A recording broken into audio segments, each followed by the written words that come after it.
ये हम लोगों के लिए बहुत खुशी की बात है। हमारे प्रधानमंत्री आदरणीय नरेंद्र मोदी जी की जो सोच रही है कि एक भारत की छवि दुनिया में उभर कर आए। हम लोग अलग अलग राज्य से हो सकते हैं, हम लोग अलग अलग दल से हो सकते हैं, हम लोग अलग अलग गठबंधन से हो सकते हैं, पर ये तमाम लड़ाई हम लोग भारत के भीतर रहकर हम लोग सक्षम हैं एक दूसरे के साथ लड़ने के लिए।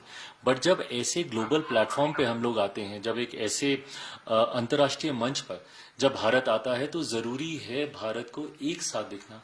और कल की मुझे लगता है इतनी खूबसूरत वो तस्वीर थी जहां पे 10 आपको नेता वहां पे दिखाई दिए, जिसमें से 3 मुख्यमंत्री थे, 3 मुख्यमंत्री थे, 5 केंद्रीय मंत्री थे और अलग अलग राज्यों के भी मंत्री वहां पे मौजूद थे। बट एक साथ आपको कम से कम 5-6 अलग अलग पार्टियां उसमें दिखाई दे रही थी, 6-7 अलग अलग प्रदेशों के लोग वहां पे दिखाई दे रहे थे, अलग अलग गठबंधन के लोग।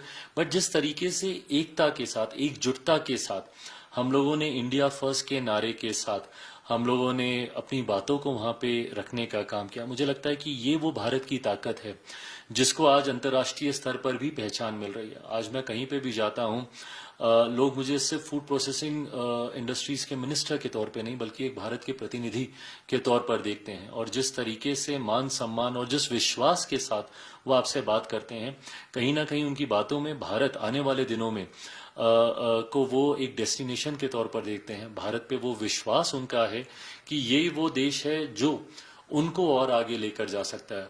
कोलैबोरेशन इस बार का वर्ल्ड इकोनॉमिक फोरम का थीम भी रहा है और भारत प्रतिबद्ध है इस बात को लेकर कि हम लोग साथ मिलकर आगे बढ़ने की हम लोग सोच रखते हैं, कोलैबोरेट कर कर हम लोग आगे बढ़ने की सोच रखते हैं।